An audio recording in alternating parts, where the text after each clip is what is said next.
یہ Valentine day کے نام سے جو بدتمیزی کی رسم پوری دنیا کے اوپر ہے، اور بدقسمتی سے وہاں تو اتنا اس کا زور شور نہیں ہوتا ان ممالک میں جتنا پاکستان اور دیگر اسلامی ممالک میں ہوتا ہے، اور یہاں وہ پھول دے کر کے کسی کو اپنی محبت کا اظہار کرتے ہیں۔ مومن کے تو خمیر میں محبت رکھی گئی ہے، اور وہ سویر سے لے کر شام تک محبتیں ہی بانٹتا پھرتا ہے۔ ہم محبت کے لیے ایک دن کو مخصوص نہیں کرتے، ہمارا ہر لمحہ پیار بانٹنے والا ہوتا ہے، اور وہ محبت نہیں ہے جو غیر محارم کے ساتھ ہوتی ہے، وہ بے حیائی اور شہوت کا ایک روپ ہوتا ہے۔ محبت کی سب سے زیادہ مستحق تو ماں ہے، محبت کی سب سے زیادہ مستحق تو یہ پاک باز ہستی ہے اس دنیاوی رشتوں میں، اور پھر باپ ہے تمہارا، اور تمہارے اعزاء و اقربا ہیں، تمہارے بچے ہیں، اور ہم سویر سے لے کر شام تک محبت ہی بانٹتے رہتے ہیں۔ پتہ نہیں لوگ ایک پھول سے اپنی محبت کا اظہار کرتے ہیں۔ سویرے مزدور مزدوری پہ جاتا ہے، اور بڑھاپے کے باوجود وہ شام تک جو ہے وہ اپنے کمزور کندھوں پر اور کمزور وجود پر جو ہے وہ بوریاں اٹھا اٹھا کر کے شام تک مزدوری کرتا ہے، اور شام کو جب وہ واپس آتا ہے تو وہ دوپہر کا کھانا بھی تھوڑا کھاتا ہے کہ میرے پیسے بچ جائیں، اور بعض اوقات وہ پیدل چل کے آتا ہے۔ تو کیا اپنی اولاد کے ساتھ محبت کا ثبوت اس سے بڑھ کر بھی کوئی چاہیے؟ تو یہ تو محبت ہی ہے، اسلام تو محبت دیتا ہے، لیکن یہ ویلنٹائن ڈے کے نام سے بدتمیزی اور بھیا باختگی کا ایک پروگرام ہے۔ مسلمانوں کو ایسی رسمیں، اگرچہ ایسی رسموں کے نقصانات نہ بھی ہوں جو مغرب سے آتی ہیں یا دیگر جو ہیں وہ لا دین قوتوں سے آتی ہیں، اور یا کسی اور دین سے آتی ہیں، ان رسموں کی بھی نفی کی گئی ہے۔ چہ جائے کہ وہ رسم جو اسلام کے بنیادی مزاج کے خلاف ہو۔ ہر دین کی کوئی پہچان ہوتی ہے، اسلام کی پہچان حیا ہے، اور اگر آپ مجھے پوچھیں کہ اسلام کا دوسرا نام کیا ہے تو میں کہوں گا اسلام کا دوسرا نام دین حیا ہے۔ تو ہمیں تو اس کا سبق دیا گیا ہے، تو ہمیں اپنے بچوں کو بھی اور اپنے ملنے والوں کو بھی سختی سے، نفرت کے ساتھ اس کی نفی کرنی چاہیے، اور ہمیں محبت کا جو فروغ ہے حقیقی اور پوری زندگی پر محیط اور پھیلا ہوا ہے اس کا اظہار کرنا چاہیے۔ کوئی کفار اور دوسری قوموں کے ساتھ مشابہت کرے گا تو جس کے ساتھ اس نے مشابہت اختیار کی وہ انہی میں شمار۔ اب مجھے یہ بتائیے کہ وہ اسلام جو اتنا غیرت مند ہے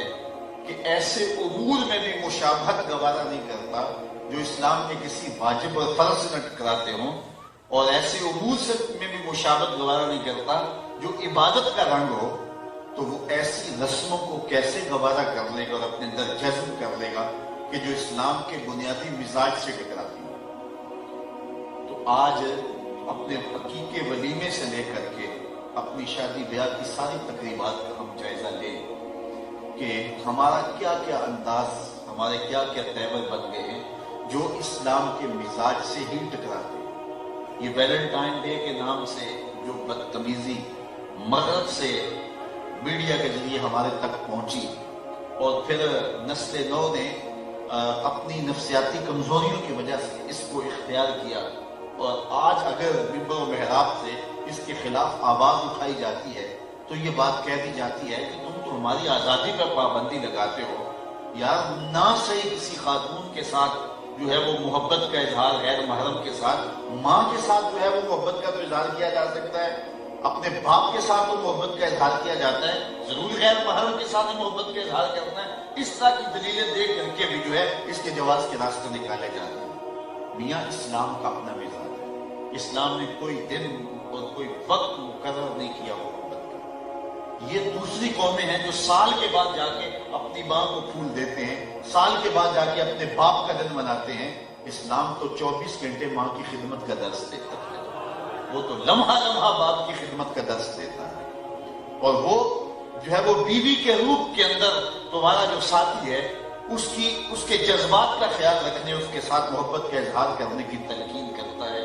اور دکھی انسانیت کے ساتھ، بوڑھوں کے ساتھ، بزرگوں کے ساتھ ایک دن مقرر نہیں ہوتا کہ اس متعینہ دن کے اندر ان کے ساتھ محبت کا اظہار کرنا ہے، باقی 364 دن آپ بھول جاؤ کہ وہ جس حالت میں بھی پڑے ہیں پڑے رہے، ایک دن اظہار محبت کر دیا اور پھول پیش کر دیے، اور پھر اس کے بعد فارغ ہو گئے اور حق ادا کر دیا۔ اسلام کہتا ہے کہ تمہاری ساری زندگی ان کے ساتھ محبت کا ایک منہ بولتا ثبوت ہونا چاہیے، اور تمہارا انداز اور تمہارا طرز زندگی ایسا ہونا چاہیے کہ ان کو جب ضرورت ہو تم ان کے سر پہ کھڑے ہوئے نظر آؤ۔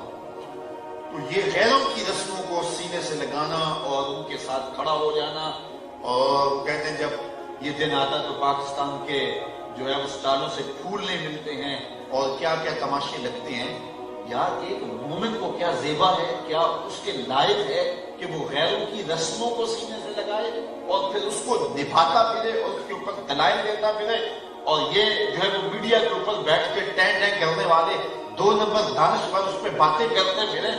تو یہ کہاں لکھا ہے؟ اسلام تو اپنا ایک مزاج رکھتا ہے، اسلام تو ہمیں پورا مکمل نصاب زندگی دیتا ہے، اور وہ اپنے ماننے والوں کو سر سے لے کر پاؤں تک اپنا ہی دیکھنا چاہتا ہے۔ غیروں کی رسمیں جو اسلام کے مزاج سے ٹکراتی نہ ہو تو ان رسموں کو بھی اسلام کہتا ہے اختیار نہ کرو، تمہاری اپنی رسوم ہے، تمہارا اپنا طرز زندگی ہے، اور وہ رسم جو حیا کا جنازہ نکالتی ہو۔ ہر دین کی کوئی شناخت ہوتی ہے، اسلام کی شناخت حیا ہے، اسلام کی پہچان حیا ہے۔ تو جس سے حیا کا جنازہ اٹھتا ہو